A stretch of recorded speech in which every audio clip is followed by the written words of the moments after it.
Well, this is it, this plane.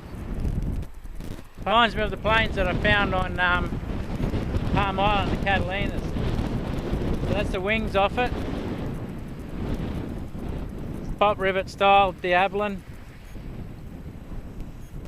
Fuel tanks in the fuselage of the wing.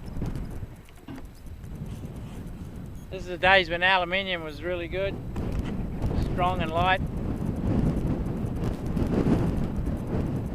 I think that this was once flying up in the sky doing 300 to 400 miles an hour.